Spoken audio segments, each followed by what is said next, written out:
ലോകം കണ്ട ഏറ്റവും വലിയ നേതാവാണ്, ധൈര്യശാലിയാണ്, അങ്ങനെയൊക്കെ പറയുന്നത്.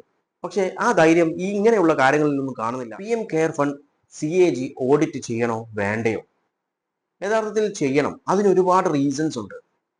അതിനു മുമ്പായി നമുക്കറിയാം, ഈ PM കെയർ ഫണ്ടുമായിട്ട് ഒരുപാട് കേസസ് ഒക്കെ ഉണ്ട്. RTI ഫയൽ ചെയ്തിട്ട് ഈ ഇൻഫർമേഷൻസ് ഡിസ്ക്ലോസ് ചെയ്യുന്നില്ല എന്നൊക്കെ പറഞ്ഞിട്ട് ഒരുപാട് കേസസ് ഉണ്ട്. അതിലൊക്കെ പറഞ്ഞിട്ടുള്ളത് ഇതൊരു പ്രൈവറ്റ് ഫണ്ടാണ്, അതുകൊണ്ട് തന്നെ ഇതിന്റെ ഡീറ്റെയിൽസ് പുറത്തു വിടേണ്ട കാര്യമില്ല എന്നാണ് പറഞ്ഞത്. അതായത് PM കെയർ ഫണ്ട് ഒരു പ്രൈവറ്റ് ഫണ്ടാണ്. ഇപ്പോൾ തന്നെ ഡൽഹി ഹൈക്കോടതി പറഞ്ഞത് റൈറ്റ് ടു പ്രൈവസിയും കൂടി അതിൽ ആഡ് ചെയ്യാനുണ്ട്. കാരണം ഇതിൽ ടാക്സ് എക്സെപ്ഷൻ കൊടുത്തിട്ടുണ്ട്. അങ്ങനെ വരുമ്പോൾ ഈ ടാക്സ് റെക്കോർഡ്സ് ഒക്കെ കോൺഫിഡൻഷ്യാലിറ്റി എപ്പോഴും കീപ്പ് ചെയ്യുന്നതാണ് ഇന്ത്യൻ ടാക്സ് ആക്ട് പ്രകാരം. അപ്പോൾ ആ ഒരു റൈറ്റ് ടു പ്രൈവസിയും കൂടി അതിൽ എടുക്കാനുണ്ട് എന്നാണ് പറഞ്ഞിട്ടുള്ളത്. നമുക്കിനി CAG, അതായത് controller and auditor general of India, ഈ ഒരു പ്രധാനമന്ത്രി PM കെയർ ഫണ്ട് സ്ക്രൂട്ടണി ചെയ്യണോ വേണ്ടയോ? ചെയ്യണം. അതിന് ഒരുപാട് റീസൺസ് ആണുള്ളത്. അതിൽ ഒന്നാമത്തെ റീസൺ എന്ന് പറയുന്നത്, ഇതിൽ ഏകദേശം 10,000 കോടിയിൽ കൂടുതൽ കോൺട്രിബ്യൂഷൻസ് ഓൾറെഡി റിസീവ് ചെയ്തിട്ടുണ്ട് PM കെയർ ഫണ്ട്. അതിൽ 6,500 കോടിയോളം, അതായത് ഫസ്റ്റ് വീക്കിൽ തന്നെ വന്നതാണ്. ഈ ഫസ്റ്റ് വീക്കിൽ വന്നിട്ടുള്ളത് എന്ന് പറയുന്നത് കൂടുതലും ലാർജ് കോർപ്പറേറ്റ് കമ്പനീസിൽ നിന്നൊക്കെയാണ് വന്നിട്ടുള്ളത്. അതുപോലെ തന്നെ സെലിബ്രിറ്റീസിൽ നിന്നൊക്കെയാണ് ഈ ഒരു ഫണ്ടിങ് ഒക്കെ വന്നിട്ടുള്ളത്. PM കെയർ ഫണ്ടിന്റെ പകുതിയിൽ കൂടുതൽ ഫണ്ടും ഇങ്ങനെയാണ് വന്നിട്ടുള്ളത്. വലിയ വലിയ ലാർജ് കോർപ്പറേറ്റ്സിൽ ഒക്കെ വന്നിട്ടുള്ളത്.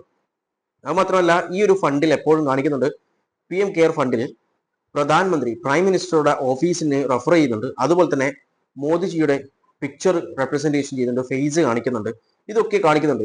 ഇതിലൂടെ ഒക്കെ ഗവൺമെന്റ് ഓഫ് ഇന്ത്യയെ ടാഗ് ചെയ്യുകയാണ് ഇതിലൂടെ ചെയ്യുന്നത്. ഈ PM കെയർ ഫണ്ട്, അതായത് പ്രൈവറ്റ് ഫണ്ട് ആണെന്ന് പറയുന്നു, പക്ഷേ ഇതിലൂടെ ഗവൺമെന്റിനെ ടാഗ് ചെയ്തുകൊണ്ടാണ് ഈ ഒരു ഫണ്ട് പ്രോസസ് ആയിക്കൊണ്ടിരിക്കുന്നത്, അല്ലെങ്കിൽ വർക്ക് ചെയ്തുകൊണ്ടിരിക്കുന്നത്, ഫംഗ്ഷൻ ചെയ്തുകൊണ്ടിരിക്കുന്നത്. ഇതിൽ ഈ കാര്യങ്ങളൊക്കെ എംബ്ലംസ് ആൻഡ് നെയിംസ് ആക്ട് പ്രകാരം ആക്ച്വലി പ്രൊഹിബിറ്റ് ചെയ്തിട്ടുള്ള കാര്യങ്ങളാണ്. അതായത് ഈ സിംബൽസും കാര്യങ്ങളൊക്കെ ഉപയോഗിക്കണമെന്നുണ്ടെങ്കിൽ സെൻട്രൽ ഗവൺമെന്റിന് മാത്രമേ ഉപയോഗിക്കാൻ പറ്റൂ, അല്ലെങ്കിൽ സെൻട്രൽ ഗവൺമെന്റിന്റെ അടുത്ത് നിന്ന് പ്രത്യേകം ഒരു പെർമിഷൻ ഒക്കെ എടുത്തിട്ടതിന് ശേഷം മാത്രമേ ഈ ഒരു കാര്യങ്ങളൊക്കെ യൂസ് ചെയ്യാൻ പറ്റൂ. പക്ഷെ അങ്ങനെ ഒന്നും ചെയ്തിട്ടില്ല എന്നാണ് സെൻട്രൽ ഗവൺമെന്റ് പറയുന്നത്. അതുപോലെ തന്നെയാണ് PM കെയർ ഫണ്ടിൽ ഈ സ്റ്റേറ്റ് എംബ്ലം ഓഫ് ഇന്ത്യയുടെ സ്റ്റേറ്റ് എംബ്ലം ഉപയോഗിക്കുന്നുണ്ട്. അതിലും പ്രശ്നങ്ങളുണ്ട്. കാരണം state emblem of India act പ്രകാരം ഈ ഒരു എംബ്ലം പ്രൊഹിബിറ്റഡ് ആണ്. അതായത് സെൻട്രൽ ഗവൺമെന്റിന്റെ പെർമിഷൻ ഇല്ലാതെ ഈ ഒരു എംബ്ലം നമുക്ക് യൂസ് ചെയ്യാൻ പറ്റില്ല എന്നാണ്. അതായത് ഒഫീഷ്യൽ കാര്യങ്ങൾക്ക് ഉപയോഗിക്കാൻ പറ്റില്ല എന്ന് ഒരു നിയമം പറയുന്നുണ്ട്. അതായത് state emblem of Indian act പ്രകാരം ഈ ഒരു കാര്യങ്ങളൊക്കെ വിശദമാക്കുന്നുണ്ട്. അത് മാത്രമല്ല, നമുക്കറിയാം, മോസ്റ്റ് ഇമ്പോർട്ടൻ്റ്ലി ഈ ടാക്സ് പേയേഴ്സ് കൊടുക്കുന്ന ഫണ്ട് കൊണ്ട് അതായത് ഈ കെയർ ഫണ്ട് കൊണ്ട്, PM കെയർ ഫണ്ട് കൊണ്ട് പബ്ലിക് മെഷീനറീസിലെ ഡെവലപ്മെന്റ്സും കാര്യങ്ങളൊക്കെയാണ് ഉണ്ടാക്കുന്നതെന്നാണ് പറയുന്നത്.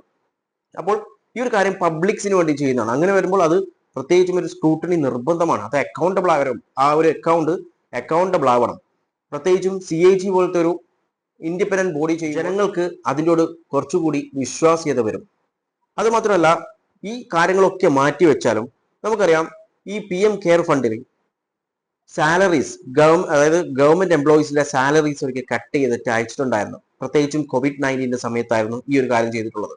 അതായത് അങ്ങനെ അയക്കണമെന്നുണ്ടെങ്കിൽ അത് ഡിപ്പാർട്ട്മെന്റൽ മിനിസ്ട്രിയൽ പോളിസീസിലൂടെ മാത്രമേ ഈ ഒരു PM കെയർ ഫണ്ടിലേക്ക് സാലറിന്ന് കട്ട് ചെയ്യുള്ളൂ. ഇതിൽ പറഞ്ഞിട്ടുള്ളത് അവര് സ്വമേധി, അതായത് വോളണ്ടറിയാണ്, ഇഷ്ടമുള്ള കൊടുക്കണ്ട എന്നാണ്. പക്ഷേ ഇവരെ സാലറി നോക്കിയാണ് ഇത് കട്ട് ചെയ്തിട്ടുള്ളത്. അതൊരു പ്രൈവറ്റ് ഫണ്ടിലേക്ക് എങ്ങനെയാണ് ഗവൺമെന്റിന്റെ എംപ്ലോയീസിന്റെ സാലറിയിൽ നിന്നും കട്ടായിട്ട് പോവാറ്? അങ്ങനെ പോകാൻ പാടില്ലല്ലോ. ഇപ്പൊ നമ്മളുടെ പ്രൈവറ്റ് അക്കൗണ്ട്സിലൊക്കെ ഇങ്ങനെ വരുമോ? ഇല്ല, ഒരിക്കലും വരില്ല. അതിനൊക്കെ ഒരുപാട് പ്രൊസീജിയേഴ്സ് ഒക്കെ ഉണ്ട്. അതായത് മിനിസ്ട്രിയൽ പോളിസീസും കാര്യങ്ങളൊക്കെ കൊണ്ടുവരാനുണ്ട്. അപ്പോൾ ഇതൊക്കെ എങ്ങനെ ചെയ്തു? ഇതിൽ പറഞ്ഞിട്ടുള്ളത് PM കെയർ ഫണ്ടിലേക്ക് വോളണ്ടറി ആയിട്ട് എംപ്ലോയീസിനെ അയക്കാൻ പറ്റും, ഗവൺമെന്റ് എംപ്ലോയീസിനെ. ഇനി അവർക്ക് ഓൾറെഡി എടുത്തു കഴിഞ്ഞു, എല്ലാവർക്കും കട്ട് ചെയ്തിട്ടുണ്ടായിരുന്നു സാലറി ആ സമയത്ത്. അതിനുശേഷം പറഞ്ഞിട്ടുള്ളത് ഇത് വോളണ്ടറി ആണ്, ഇനി നിങ്ങൾക്ക് കൊടുക്കാൻ താല്പര്യമില്ലെങ്കിൽ നിങ്ങൾ റിട്ടേൺ നോട്ടീസ് വന്നു കഴിഞ്ഞാൽ നിങ്ങൾക്ക് ആ ഫണ്ട് തിരിച്ചു കിട്ടുമെന്നാണ് പറഞ്ഞിട്ടുള്ളത്. അങ്ങനെ വരുമ്പോൾ ഓൾറെഡി കട്ട് ചെയ്തിട്ട് എടുത്തിട്ടുണ്ട് എല്ലാവരുടെ സാലറി. അപ്പോൾ നമ്മൾ മനസ്സിലാക്കണം, ഇതൊരു പ്രൈവറ്റ് ഫണ്ടാണോ? അങ്ങനെ വരുമ്പോൾ ഒരിക്കലുമല്ല, ഇതൊരു പബ്ലിക് ഫണ്ട് തന്നെയാണ്. കാരണം ഗവൺമെന്റിന്റെ അടുത്തുനിന്ന്, അതായത് ഗവൺമെന്റ് എംപ്ലോയീസിന്റെ സാലറി പോകുന്നുണ്ട്, പബ്ലിക്സ് ആണ് ഫണ്ട് ചെയ്യുന്നത്, ഇതൊക്കെ ചെയ്യുന്നുണ്ട്. ആൻഡ് 10,000-ലധികം ഫണ്ടാണ് ഇതിന്, അതായത് 10,000 കോടിയിലധികം ഫണ്ടാണ് ഇതിലേക്ക് PM കെയർ ഫണ്ടിലേക്ക് വന്നിട്ടുള്ളത്. അങ്ങനെ വരുമ്പോൾ ഇതൊരു ചോദ്യം തന്നെയാണ്. കാരണം ഇത് എങ്ങനെ ഇവര് വിനിയോഗിച്ചു? ആരൊക്കെ ഇതിലേക്ക് ഫണ്ട് ചെയ്തു? ഏതൊക്കെ ലോബി ഇതിലേക്ക് ഫണ്ട് ചെയ്തിട്ടുണ്ടാവും? നമുക്കറിയാം, ഇപ്പോൾ നമ്മുടെ ഗവൺമെന്റ്, സെൻട്രൽ ഗവൺമെന്റ് ആവട്ടെ, അല്ലെങ്കിൽ ഇപ്പോൾ ഭരിച്ചുകൊണ്ടിരിക്കുന്നത് അതായത് BJP ഗവൺമെന്റ് പറയുന്നത് ബീഫ് എക്സ്പോർട്ടിനൊക്കെ അവർ എന്താ പറയാ നിഷേധിക്കുന്ന ആൾക്കാരാണ്. പക്ഷെ അതേസമയം നമുക്കറിയാം ഇന്ത്യയാണ് എക്സ്പോർട്ടിൽ, അതായത് ബീഫ് എക്സ്പോർട്ടിൽ മുന്നിൽ നിൽക്കുന്നത്, പ്രത്യേകിച്ചും ഉത്തർപ്രദേശ്. ഓക്കെ, അങ്ങനെ വരുമ്പോൾ ഈ ഒരു കമ്പനി അടക്കം ഇതിലേക്ക് ഫണ്ട് ചെയ്തിട്ടുണ്ടോ എന്ന് കാര്യം പുറത്തേക്ക് വരും. ഇതൊക്കെ ഉള്ളത് കൊണ്ടാവാം ഒരു പക്ഷേ ഇവരിപ്പോൾ ഈ ഒരു ഫണ്ടിന്റെ ഡീറ്റെയിൽസ് പുറത്തു വിടാത്തത്. അത് മാത്രമല്ല, ഈ ഫണ്ട് എന്തിനൊക്കെ ഉപയോഗിച്ചു, ഇത് പ്രൈവറ്റ് ഫണ്ടാന്ന് പറയുന്നു, പക്ഷെങ്കിൽ പ്രധാനമന്ത്രിയുടെയും അതുപോലെ ഗവൺമെന്റ് ഓഫ് ഇന്ത്യയുടെ എംബ്ലം അടക്ക കാര്യങ്ങളാണ് ഇതിൽ യൂസ് ചെയ്തുകൊണ്ടിരിക്കുന്നത്. അതൊക്കെ വെച്ചിട്ടാണ്, അതായത് ഗവൺമെന്റിനോട് ഒരു ലോയലിറ്റി ക്രിയേറ്റ് അവിടെ വെച്ചുകൊണ്ടാണ്, ക്രിയേറ്റ് ചെയ്തുകൊണ്ടാണ് ഈ ഒരു ഫണ്ടിങ് നടന്നുകൊണ്ടിരിക്കുന്നത്. ഇതിപ്പോൾ കൊടുക്കുന്നത് മോദിജിയുടെ പിക്ചറിനും അതുപോലെ ഗവൺമെന്റ് ഓഫ് ഇന്ത്യയുടെ എംബ്ലത്തിനൊക്കെ, അതൊക്കെ വെച്ചിട്ടാണ് ഈ ഒരു ഫണ്ടിലേക്ക് പണം പോകുന്നത്. അപ്പോൾ ഇത് എവിടെ പോകുന്നു, ഈ ഫണ്ട് ആരയക്കുന്നു, ഇനി എവിടെ പോകുന്നു എന്നുള്ളൊരു ചോദ്യം. നമുക്കറിയാം ബീഹാർ ഇലക്ഷന്റെ സമയത്ത് 10,000 രൂപ വെച്ചിട്ട് വുമൻസിന് കൊടുത്തിട്ടുണ്ടായിരുന്നു. എല്ലാ വുമൻസിനും കൊടുത്തിട്ടില്ല എന്നാണ് പറഞ്ഞത്. പക്ഷേ നമുക്കറിയാം ഒരുപാട് പ്രശ്നങ്ങൾ അവിടുന്ന് വന്നിട്ടുണ്ട് ഇലക്ഷൻ കഴിഞ്ഞതിന് ശേഷം. ഈ ഫണ്ടൊക്കെ, അതായത് വുമൻസിന് മാത്രം എന്ന് പറഞ്ഞിട്ട് മെൻസിനും കൂടി കൊടുത്തിട്ടുണ്ടായിരുന്നു, ആണുങ്ങൾക്കും കൊടുത്തിട്ടുണ്ടായിരുന്നു ആ ഫണ്ട്. അതിന്റെ പേരിൽ ഒരുപാട് ഇഷ്യൂയും കാര്യങ്ങളൊക്കെ അവിടെ നടന്നിട്ടുണ്ടായിരുന്നു. ഇനി അവിടെയുള്ള ബീഹാറിലെ എല്ലാ വുമൻസിനും ഈ പണം ലഭിച്ചിട്ടുണ്ടോ? കാരണം ഇപ്പോൾ എനിക്ക് ലഭിച്ചു കഴിഞ്ഞാൽ, അതായത് ഒരു വിമന് ലഭിച്ചു കഴിഞ്ഞാൽ അവർ അപ്പുറം ചോദിച്ചാൽ അവർക്ക് ഉണ്ടെന്ന് പറഞ്ഞു കഴിഞ്ഞാൽ ഓക്കെ, നമ്മൾ ആ ഒരു കാറ്റഗറിയിൽ പെട്ട ആളുകളായതുകൊണ്ടാണ് നമുക്ക് കിട്ടിയെന്നാണ് അവർ വിചാരിക്കുക. പക്ഷേ ഒരുപക്ഷെ അവിടുത്തെ എല്ലാവർക്കും ഇതേപോലെ ലഭിച്ചിട്ടുണ്ടെങ്കിൽ ആർക്കറിയാം അത്?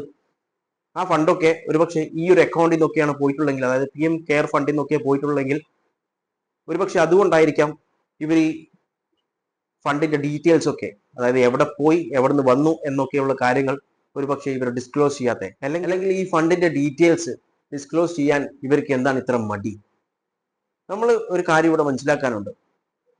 നമുക്ക് ആ ഫണ്ടിലേക്ക് ആരാണ് അയച്ചത് എന്ന് ഡീറ്റെയിൽസ് വേണ്ട, പക്ഷേ ഈ ഫണ്ട് എവിടെ പോയി എന്നുള്ള ഡീറ്റെയിൽസ് എങ്കിലും ഇവർക്ക് കിട്ടൂടെ?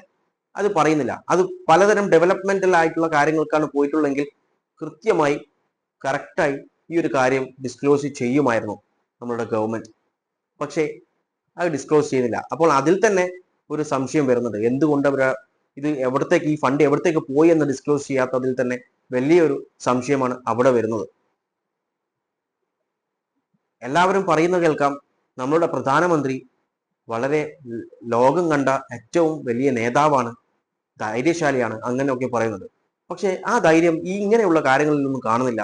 പ്രസ് കോൺഫറൻസ് വിളിക്കുന്നതിൽ കാണുന്നില്ല, ഒന്നിലും കാണുന്നില്ല. വൈ? എന്തുകൊണ്ട്?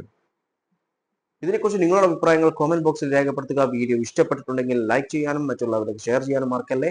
And thanks for watching me and stay tune for another video. Okay.